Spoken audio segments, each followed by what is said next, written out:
Hello and welcome to the Common Archetypes, where we discover our powers by discovering ourselves. My name is Paula, so let's begin. And I'm just gonna put a big old trigger warning. Today we're gonna be talking about the lover girl and the artist. And honestly, if you're not in a good headspace, just don't listen to this video. If you've been unlucky in love, who hasn't, and you're bitter about it, especially, please don't listen to this video. I will trigger you, okay? I'm warning you now. This is a really good archetype, by the way, but a lot of people are going to be triggered because our world is just chaotic and we need more love. But where do we begin? So please, if you're not in a good headspace, you feel like you're unlucky in relationships and you're always the victim, please don't listen to this video. You're gonna get triggered. You're being warned now. All right. So let's begin. To the few courageous people who decided to hang on despite the fact that they have been unlucky in the love department, let's begin. Okay. Who hasn't? Like I said. All right. So today we are going to talk about the lover girl and the artist. The lover girl and the artist is an archetype of connection. These are people who want to connect to other people on a deeper level, all that love stuff. And this encompasses friendship. This also encompasses family bonds, and it obviously encompasses romantic partners. So the lover girl and the artist are really driven by connecting to other people. Sometimes they can also connect to nature, connect to their pets. This is a big love and connection archetype, and this is what drives these people to move forward. However, I struggle with this archetype a lot. Because I, like most people, well, at the time I didn't think it was most people, but now I'm realizing it is most people. I, like most people, did not know what love is. And frankly, right now, still kind of unsure, but at least I have a really good basic foundation of what love is.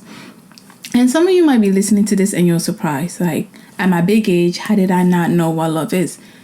I don't actually think you know what love is. And I don't think most of us actually do know what love is, which is why we struggle so much in relationships. We struggle in friendships, and we struggle in romantic relationships. And some family bonds, you can't help. You can't choose your family member, but we struggle there too. We struggle in a lot of relationships that involves connecting to other people because we don't have a clear definition of what love is. I'm pretty sure if you were much younger, like I was, or maybe not much younger, doesn't matter.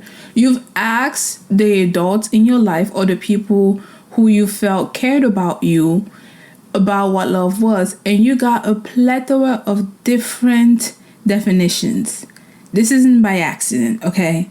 That is because if our society or if our community, our world, whatever you want to call it, actually came up with a concrete definition of what love is, we would realize we don't have it. We will realize we have never experienced it. And I actually think that fact is way more detrimental than coming up with a concrete definition. Okay, that is why a lot of intellectual people, a lot of people who are in the self-help book or the dating coaches, blah, blah, blah, they tend to tell you love is what you make it. You make your own definition, blah, blah, blah. That is because if an actual definition of love was to be made for all of us to abide by, or for all of us to have a blueprint of what to expect, we will realize we have never experienced it, including in our families and from our parents, the people we are supposed to get love from first. So that's scary. I know it's a scary thought. So after having said that, again, I am giving you a warning right now because I will put a definition of love, and I feel like this is a definition that really made me understand what this emotion was. Obviously, it is something I've wanted to experience, and I'm pretty sure you have. And if you have this archetype, you might feel this more than any other person who this archetype is not active in. And again, when I mean active, I mean in your top 3. But like any other person, I've wondered what it was, never had a concrete definition, and just, went about life just blah. Until I read The Art of Loving. And by the way, trigger warning right now, this is your last chance to leave. If you're here, I'm guessing you're gonna stay. All right. I had to read a book to be able to understand what love is, because I felt like my immediate, what's it called? I guess we're really gonna connect now, right? We're talking about an archetype of connection, so let me connect with you. And my journey to having a definition that I feel it's fitting for my life, but I also think it will be fitting for a lot of people. I always tell you to be intentional in your friendships, intentional in your romantic relationships, especially on Sunday. And I think it's very important for us to have a clear definition and a clear expectation of what we should get ourselves into before getting ourselves into those relationships. So for me, I just felt like my immediate environment was not inadequate when it came to the definition of love. And I just didn't connect with it's as you make it, when you know it. It's too vague. I needed a somewhat concrete understanding. And whenever people would give me an understanding or their understanding of love, I will always see that as care and affection, but I feel like love should be something that is much more elevated or much more higher. And for me, I had to read The Art of Loving, which is why I recommend it all the time. The Art of Loving by Eric Fromm. And I really love his core elements of love. And in the book, if you don't feel like reading it, that's fine. I mean, honestly, you should go read it. But if you don't feel like reading it, that's fine. But he has these core elements of love. And once I read this part, well, I love the book in general, but these really solidify my idea of what love is in total. Well, mostly for me, but I just think in total. Love encompasses these core elements, which is care. Obviously, you need to care about your partner. You need to care about their needs, and they too need to care about your needs. Responsibility, you need to be responsible. Okay? If you say and be a man and a woman of your word, if you say you're going to do something, get to it. If you cannot do it, say why you can't do it. Don't make excuses. Be responsible. Try to show up as a full, authentic human being instead of trying to play games. I feel like nowadays people try to play so many games and they forget a core element of love is being responsible and showing up as a fully responsible person. Obviously, you're not going to know everything. Duh, you're human. However, the onus is on you to learn. And another care element that he stated in the book is knowledge. Learning about your partner. Learning about their likes, learning about their dislikes, them learning about your likes and your dislikes, and coming to some sort of a compromise between you two, because it takes a lot of work. Getting to know someone takes a lot of work. Getting to live with someone else takes a lot of work, and it takes a lot of practice. You're not going to get it from day one, but you need to be open-minded to at least learn and not put them down. And the most important element for me, respect. And you might be like, what? Well, duh. I just feel like a lot of people really overlook the respect aspect, the respect element of when it comes to love. This is also why I love the quote. Well, I don't love the quote. This is also why I resonate with the quote. If you love something, you let it go. Because this shows respect for me. This shows respect for that person's boundaries of them not wanting to be with you. Obviously, you're going to be sad. Obviously, you want them to be in your life. Obviously, you enjoy their company. However, you need to respect their decision. You need to respect the fact that even though you think this is best for your partner, at the end of the day, they are an individual. Yes, they have decided to spend this time of their life with you, or you has decided to spend this time of your life with them. However, you are each individual souls on your own path who have decided to walk down the same path.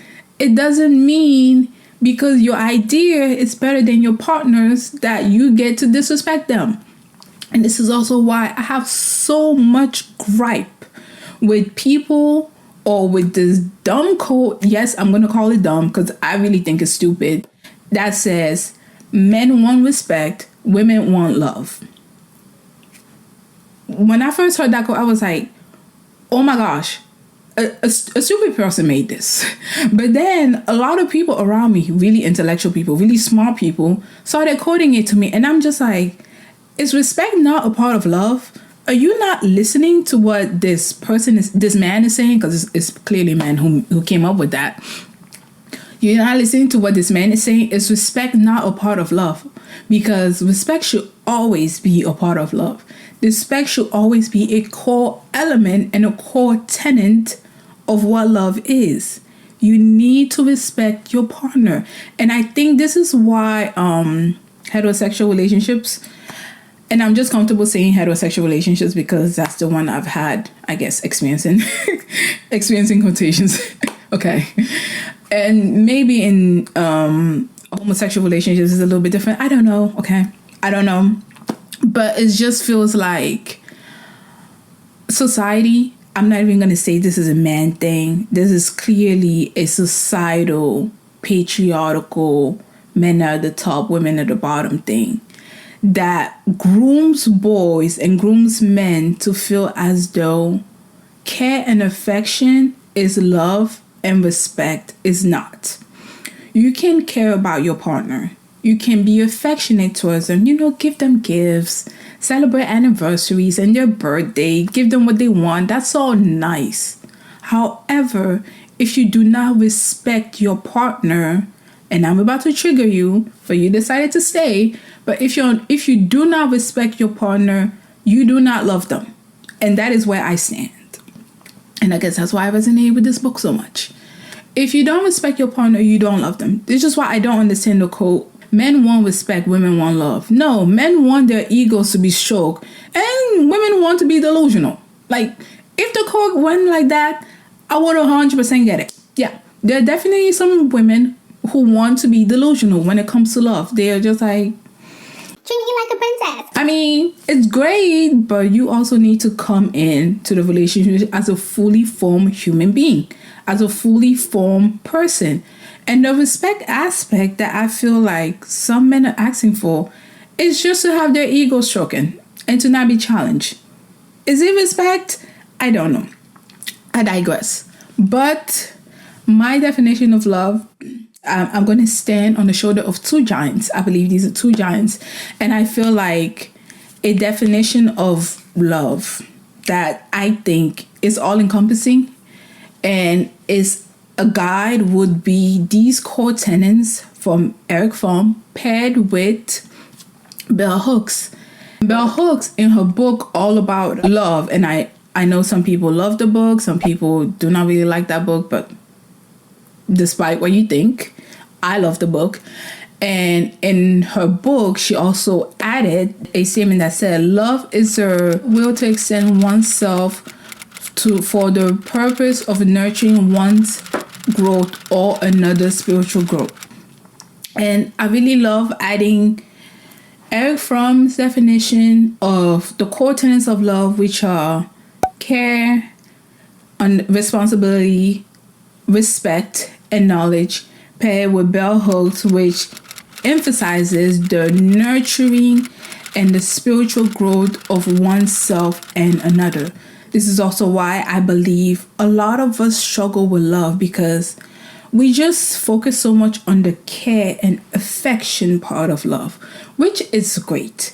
It's easy to package care and affection, for example, in a movie, right? And some of us look toward movies to know what love is. And, the guy is nice, he's affectionate, he's caring, he provides, blah, blah, blah. However, how many times in those same movies do we see a man just thinking, and it tends to usually be the man. In real life, it can be a guy or a girl, okay? I'm just using movies as an example.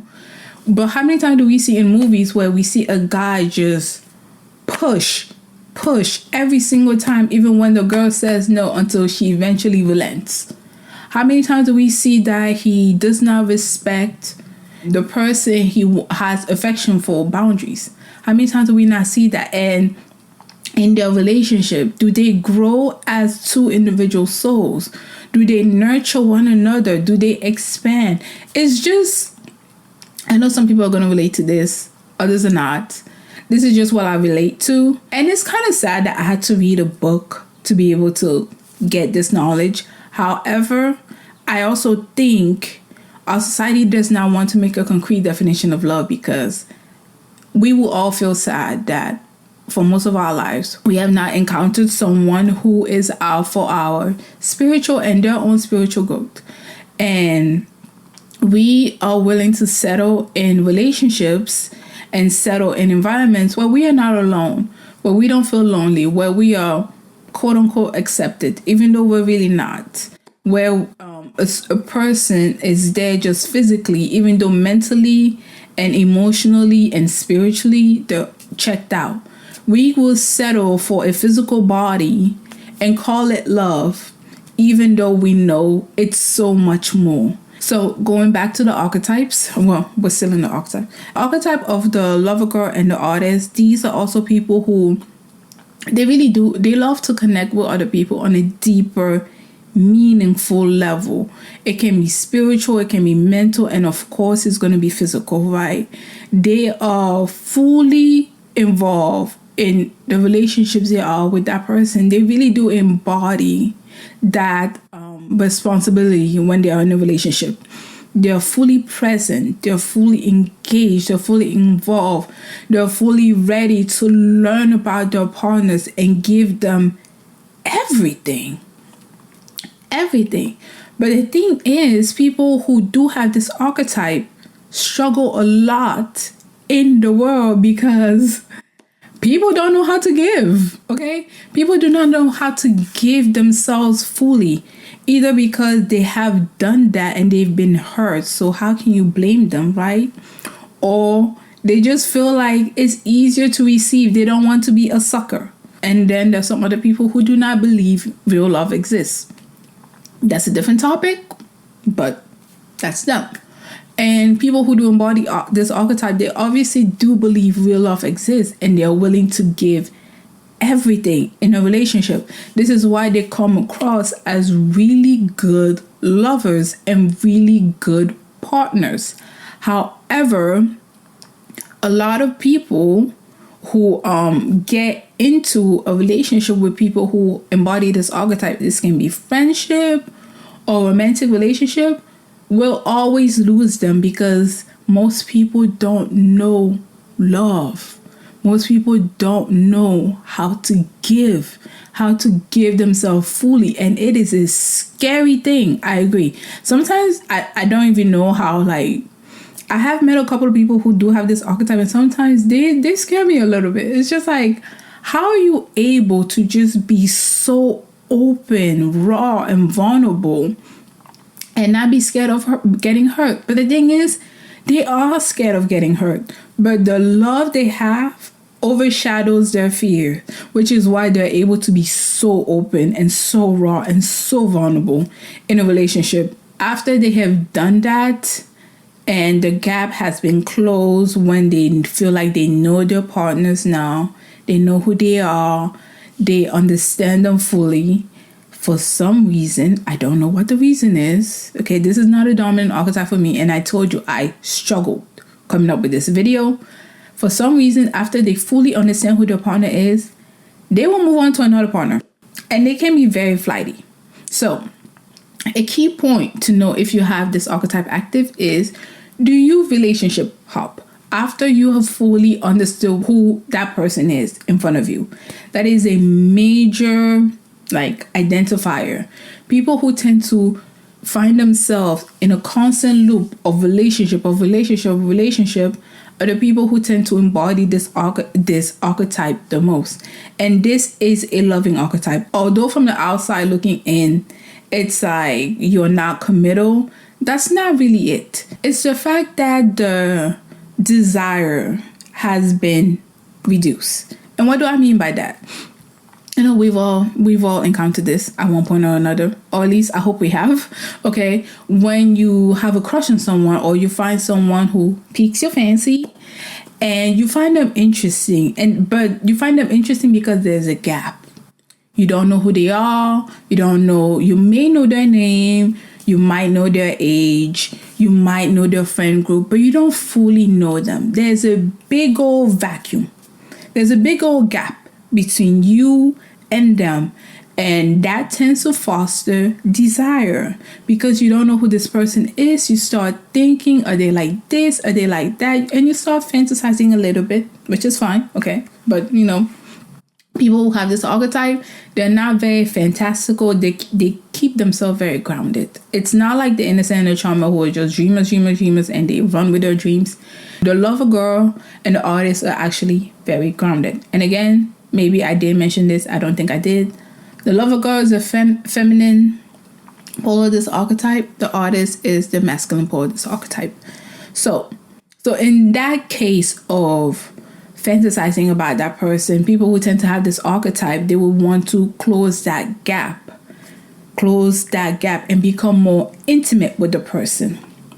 And in that intimacy stage of getting to know them, getting to learn about them, getting to know what they like, what they dislike, what type of person they are, that is when they really attract, because they are so engaged and they give themselves fully to the entire process that the person who did not know them, or maybe didn't know much about them, might actually fall in love with them. Listen, honestly, I just think it's fall in lust or be interested in them. It's not like, because love takes deep understanding.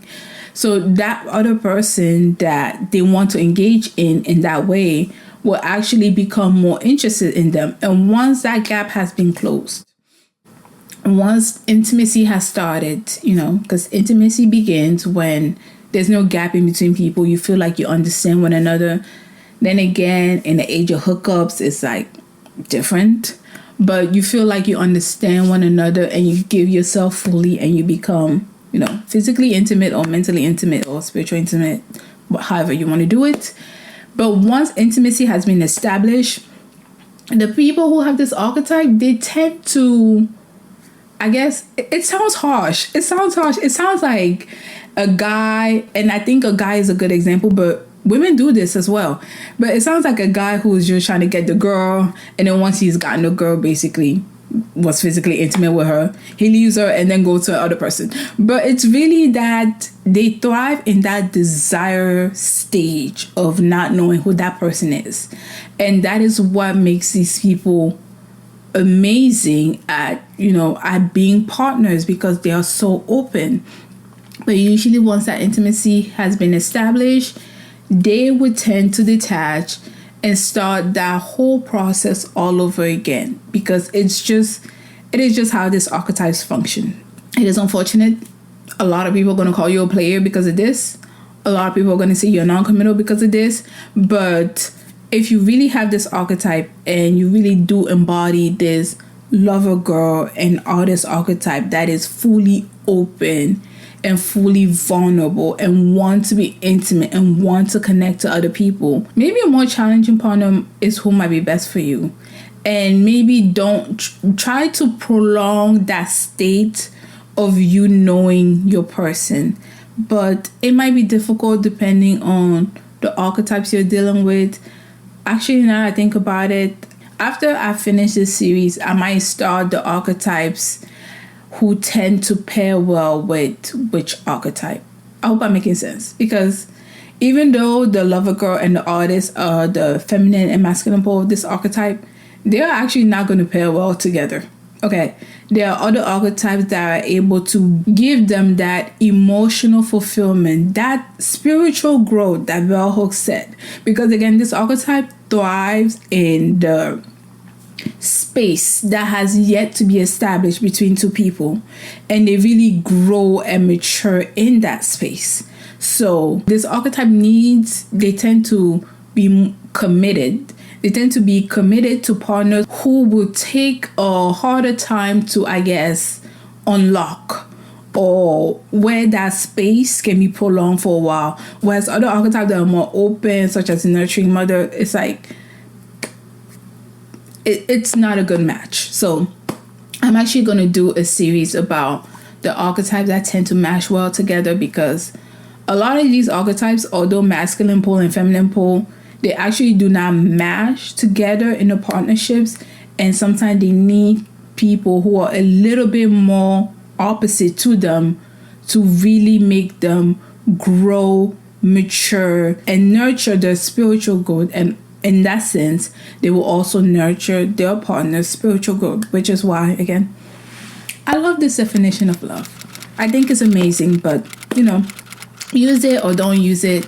Society doesn't have a concrete definition, so you clearly don't have to use mine. But yeah, so that is what this archetype is. This archetype will they're actually least likely to cheat, even though their relationship hop. They will just break up with the person, but depending on which archetype they're dealing with, that person might not understand that they're breaking up with them. It gets muddy, it gets nasty, and it gets messy. I get it. But they're actually not likely to cheat. They will just break up and move on. And it might seem cold, it might seem heartless, it might seem like you've wasted your time, but it's just who they are, it's just how they function. And I'm not in the habit of trying to change how people are naturally, but more so understand where they come from. And if they don't vibe with you, that's fine. You don't have to go through it. And I feel like this is why a lot of us find ourselves in tumultuous relationships. Either because A, we don't have experience, which I can't fault you for that, especially if you're young. You don't have experience, okay? You're going to have to kiss some frogs before you get to your prince. Whatever. That's fine. Or B, because we want to force a circle into a square shape. That's not how that works, okay? If they're not meant for you, this is why I said trigger warning. Please, if you're not in the right headspace, leave. But if they're not meant for you, they're not meant for you. And maybe it's easier for me to say this as a person who just doesn't tend to get attached to people all that much. But I know for some people, it's very difficult for them to just let go and respect the fact that person has decided to no longer go through this path with them. And I guess it's a little bit easier for me to say this because I don't feel like love is supposed to be forever. And I might be wrong on this, and I'm fine to hear what your comments are. But I think you can experience love for a season, for a couple of months, and you decide to go your separate paths. Just because you went your separate paths, it doesn't mean that love wasn't real. It doesn't mean it never existed. I feel like a lot of us get trapped into this whole Disney matrix of happily ever after. Who said love was supposed to be forever? Who said that?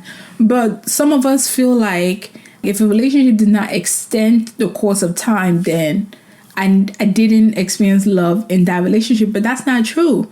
I feel like if you had all these elements in your relationship, if you had respect, you had care, affection, you were responsible, and you were knowledgeable and understanding of your partner, and you were able to nurture each other into growing emotionally, physically, mentally, and spiritually, I feel like that is love. But in the same breath, just because you have experienced that with someone, it doesn't mean it's going to last forever. It can last a season, and that's okay. A lot of people in our culture or society, our community, tend to embody the naive, innocent enchantment, and those are the dreamers who think happily ever after and forever, blah blah. But I think love is a constant commitment that we have to make every single day. And there can come a day where you decide to no longer commit yourself to this person for XYZ reason, or 1, 2, 3, it doesn't matter. Or they decide to no longer commit with you. And once one person has decided to no longer commit, it's over. But just because it's over doesn't mean it never happened. Does that make sense? Anyways, I hope I'm making sense, but this archetype was actually very difficult for me, so I do not have any movie example or any career example. Okay, so one of the common careers for people who have this archetype are writers, directors, movie directors, or any other director. Honestly, even a creative director. Who else? Songwriters. Like a lot of writers and a lot of creative people who want to connect to other people due to their work really have this archetype, because again, this is an archetype of love, connection, and intimacy. This isn't really entertainers, but like I guess it can be entertainers who write their own songs, who want to connect to their audience. They have this archetype active. But a lot of writers have this archetype active where they feel like they need to tell a story, and they have a story to tell because they think it will reach a lot of people, and a lot of people will be able to connect to this certain story. And yes, so movie directors have this as well. And yeah, basically anyone in the field that wants to connect to another person. It's not just limited to writers and movie directors and creative directors, but you catch my drift. Basically, you tend to find this energy in those fields. And again, this is just the energy in that field. It doesn't mean if you don't have this energy, you won't be successful in that field. No, that's not how that works. But it's just the predominant energy of fields like that. But yes. All right, the topic of love is a very big topic. I guess I should have called this In Defense of Conditional Love. Anyway, the topic of love is a very big topic, and this archetype is the embodiment of love and connection. But the way they tend to navigate the world is not in a way we think love is, because we think of eternal and forever. Oh my gosh. Worst of all, unconditional. And yes, I said worst of all. This is not because I don't think unconditional love doesn't exist. I just think unconditional love is reserved for God. And I know some people say mothers have unconditional love because there are some mothers who love their children despite them committing crimes. I get that. But I feel like that also sows disappointment in a lot of kids when they realize their mother does not have unconditional love for them. Because although I would say for the most part, my mother is very loving, very caring, very nice, and she actually does embody more so of the unconditional love side, I've also seen a lot of mothers who they don't have unconditional love for their offsprings. They just don't. They expect you to meet certain metrics, and if you do not meet that metric, they will literally take their attention from you away and put it in another kid that they like the most. I'm not saying it's fair, but what I'm saying is your mother is human first. And this is not to excuse her behavior, but I just feel like it's better for us to let's just have a clear understanding of what things are instead of living in a dream world and be disappointed. I guess that's where I'm coming from. And I know a lot of people do not resonate with my perspective. I have people in my life who do not resonate with my perspective. So I know the internet is not. But I feel like it is better for us to just have a clear understanding of what things are, of all of how people are, so that we don't get disappointed. I don't like getting disappointed. That is it for this archetype. It's definitely different from all the other archetypes simply because we get shown pictures of what love is supposed to be. But then when we find ourselves in those same environment, it's a little bit different. It's not all sunshines and rainbows. It's not all this. It's not all that. But we constantly get reinforced of this fairy tale idea of what love is, instead of getting shown the true, raw, uncut, hard work of what love is. And that includes, again, being responsible, showing up as a fully formed person, and be open-hearted and be ready to give and also ready to receive. Oh my gosh, I did not talk about this. Speaking of giving, right? Because I've said giving so many times, because I also do believe a part of love is to give. And there are some people who are going to appreciate the way you give, and there are other people who are not going to appreciate the way you give. I'm so happy to actually learn this lesson very early on. But a good example of this would be, and I guess this is how some people with anxious attachment style can find themselves with an avoidant person. But a good example of this would be, in that example, there are some people who, the way they give love is for them to give space to their partners. Right? They give their partners tons and tons of space. They're committed to the relationship. They're committed to being with them, but they also want to retain their individualism and have their partner retain their own individualism.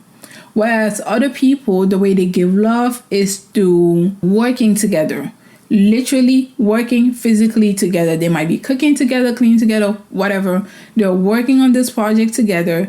And it's not just about the experience of doing a certain activity, but also the emotional aspect or just the physical aspect of seeing their partner's eyes light up. That gives them joy, and that feeds their soul. But the thing is, if you are a person who gives space to your partner for them to retain their individualism, and you get with a partner who likes to be together, you will find conflict. One would think the other person does not love them because they don't spend a lot of time with them. Whereas the other person would think their partner is clingy. And I think this is also, I'm definitely going to make a video about which archetype tends to pair better with which one. I think that would be needed. But I think this is also why it's like, this is going back to the concept of trying to fit a circle in a square shape and try to mold it into what you think it should be, instead of just accepting the partner as who they are. Yes, you have love for them. Yes, you have care for them. Yes, you're knowledgeable about them. And yes, you understand them. But now it's important for you to respect them and let them go. They're not for you. Okay? And I know it's scary, because when you already find a good person, right?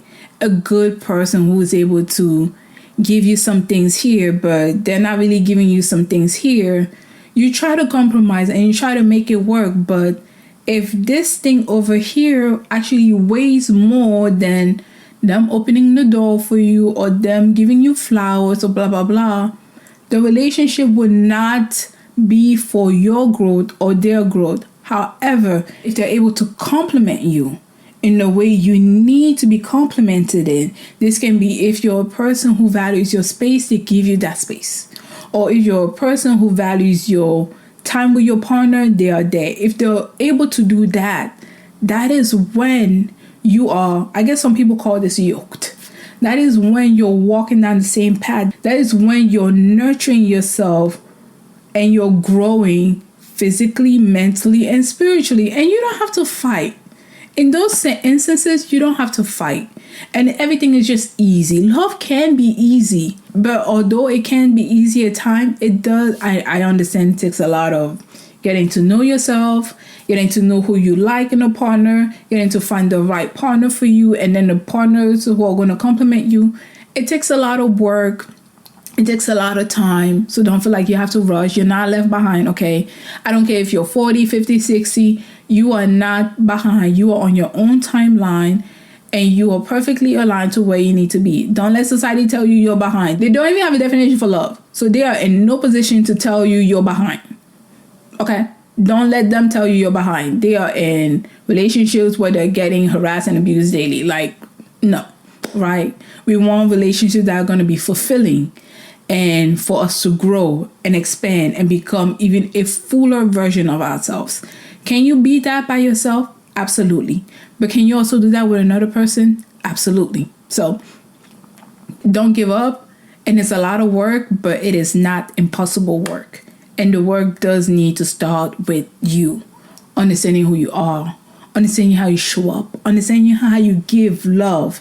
And if someone is not receptive to that, you can respect their decision. Leave them where they are. and move on. And this is why this archetype's a little bit different. This archetype, once they have, I guess, met their goals, it's a little bit selfish though. This archetype, once they've met their goals, they've accomplished what they needed to do, they leave their partners where they are and they move on. We can learn a lot from this archetype, although it gets a bad rep, but it is the love archetype and the connection archetype. But that's it. That's all I have to say. My throat is dry. Okay, so that is it. That is all I have to say. Thank you so much for spending your day with me. If you made it to the end, you're a real one. Thank you so much for spending your day with me. Please visit the website. It's called kitchentableadvice.com. That I have poems, blogs, art, whatever I like at the moment on the website. So, yes, thank you so much for spending your day with me, and I see you next week. Bye.